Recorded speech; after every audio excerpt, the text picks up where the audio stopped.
All right, one of the top recruiting assistants over the last, I don't know how long, for a long time at Georgia is leaving. That's Brian McClendon. He's only spent the last 2 years under Kirby Smart in Athens, but this is a guy who signed Todd Gurley, Nick Chubb, Isaiah Crowell, all in a matter, well, it was not very long. So, Brian's going to depart for the Tampa Bay Bucks. That's breaking from Adam Schefter over at ESPN. And, I talked about this in a video earlier today that it was very possible that Brian could leave and go be the head coach at Georgia State. At the time I'm recording this, Georgia has not confirmed to me that this news is true. But I don't doubt that it's true, but I'm just telling you that I can't say with definitivity from Georgia's perspective that this is a done deal. But it's very rare that Adam Schefter is wrong about these sorts of matters. So I don't know where that leaves Georgia. It leaves them without a wide receivers coach for the time being. How long that will last, I don't know. I don't think anybody would be elevated inside the program. And so eventually people just say, well, who's going to be the next person? Listen, with Kirby Smart, there's simply, I cannot possibly start to imagine who it would be because there's just no telling. You talk about Fran Brown leaving and then so it's just, there's been a million different things that have happened through the years that have, in terms of assistant coaches, we just can't know. We just cannot know. I will say this about where Georgia's been with Brian McClendon and recruiting at Georgia for receivers. It has not been as spectacular as it was when he was a running backs recruiting for Mark Richt at that time. Georgia has been missing high-level players who at receiver in terms of recruiting them. And that's if you want to look back at the one thing that's not been sort of elite at Georgia in Kirby's time, it's been recruiting wide receivers. That doesn't fall all on Brian McClendon, but it is, the one spot where, they've not signed DeAndre Swift or Jacob Eason or, they are equivalents, at that spot. Now, will that change? I don't know. I don't know. They've had some really good wide receivers, no question. They just haven't had, out of high school, unbelievable guys with the exception of George Pickens. And I think that that's a fair criticism. I just don't know, if that's as important now as it's been in the past. In the past, that's been abnormally important. Now, with the portal, not as much at all. Even when you think about like guys like Lawrence Cager, not all, but a lot of Georgia's pretty productive receivers. It's not been without transfer guys too. So, Ladd McConkey has been important. Dominic Lovett. It's becoming more and more a part of this sport. But I think that is the part where I think if you're Kirby, you say, hey, listen, how can we get these guys coming straight out of high school? Is that something that we can do? Okay, let's do that. Because, if you sign them out of high school, they're going to play for you for a while. How long? I don't know. 2 years, 3, I don't know. But it could be 4. So I think that's the thing about it is it's tough on that front is who do you identify to come in and take that job? This is all, this would not have happened because of the Georgia State job being open necessarily, although Brian is an ideal candidate for that job. But what this could mean too is these assistant coaches are getting grinded down hard. They're having to really work. And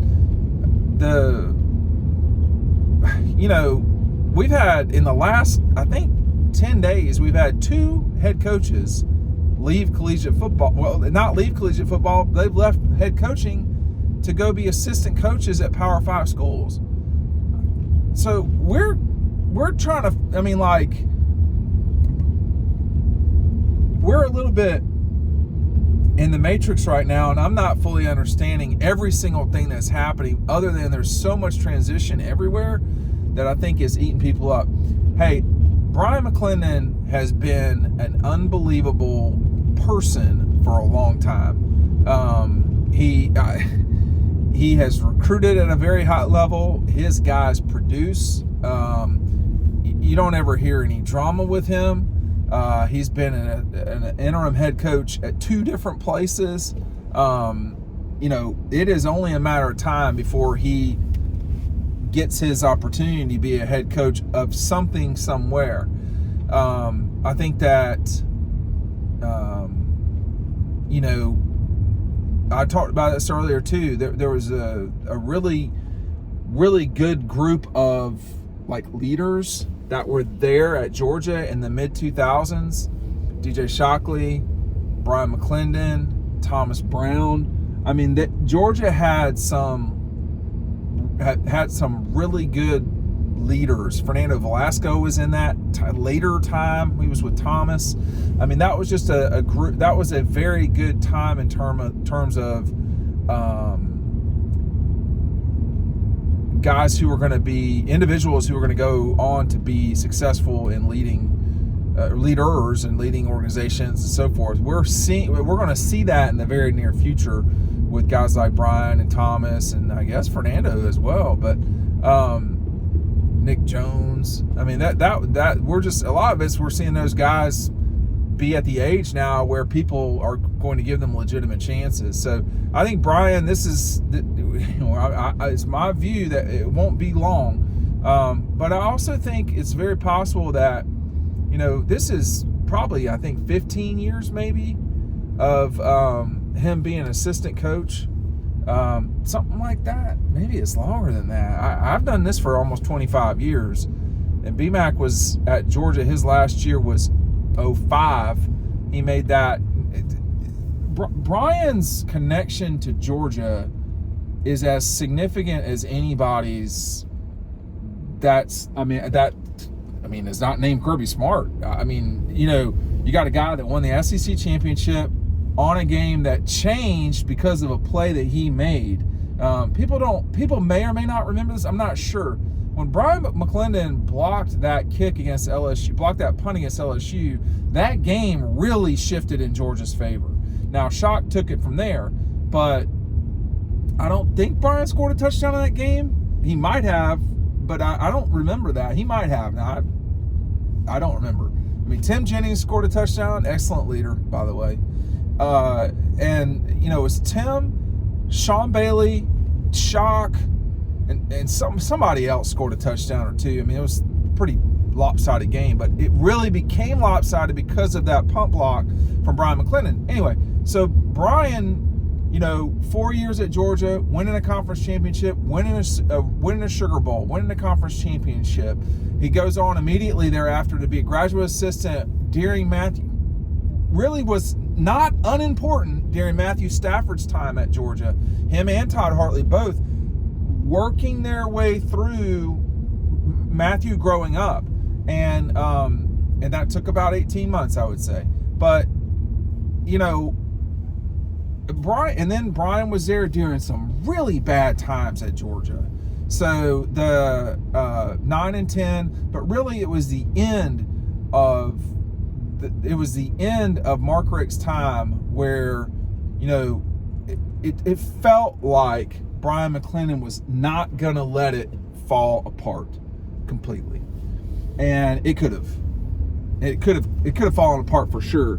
And I think one reason why I talk so highly about Thomas and Brian both is they were both on that staff, Thomas and I went to the same high school, obviously not at the same time. So I know Thomas's path very well, and people who know Thomas Brown know how, serious, intellectual, honest, decent, all of those things that Thomas Brown has always been. Brian was not going to let things fall apart, and they almost did, man. Like it was a bad time. And, Brian did all he could do to be an adult when there were times when there were not a lot of adults around in that season, or at least they weren't acting like adults. So, it may be that this was the next best opportunity for Brian. I don't know. He's not going to call me and tell me, but that's my suspicion. It may be that, it may be that the NFL is just a better fit for guys who are under 50. I know that sounds crazy because it's counter to what you would think would be the case, but think about it. If you're Brian and you played with guys and they're coaching in the league now, and this is the time of year where they don't have to do that much. I mean, like they may sit in on some stuff, but like at 5 o'clock or 4 o'clock, they're out of the facility, and there's times when they're not in the facility at all. So I don't know, man. I think that is what I think I'd be very concerned about as a collegiate, as an athletic director, as a head football coach, although it would be affecting me too. I would be very worried about, burnout. I'd be very worried about burnout for a lot of these guys. I don't know what's happening here with this one. I don't. But I also know I have no light. But that is something I'm concerned about to some degree too, in that, it is worse now than it's ever been in terms of what's going on, in terms of what people are, in terms of the time. It has gotten insane. We've got to fix December in college football. Until we fix December, this is not going to work very well. And right now, we're just asking these guys to do too much in December, and it just spills in. Like, when is the break in college football? I don't know that there is one, and I think that's a big problem. We're talking about NIL and all this transfer. The problem is there's no silent time. I mean, the week of or before and after July 4th, that's, these are not normal jobs. People say, well, I work real hard. Man, I have no doubt that y'all do. I think that the vast majority of people, though, are not at home working. They work at their job. And some people, like me, their job is wherever they are. But that's the case for these assistant coaches too, and head coaches. And I do think there's got to be a time where college football can just press pause and be like, okay, we're not going nuts right now. And we're not there right. We're not anywhere close to that. And that is the part of the sport to me that is the most troubling. But anyway, Brian McClendon off to the NFL.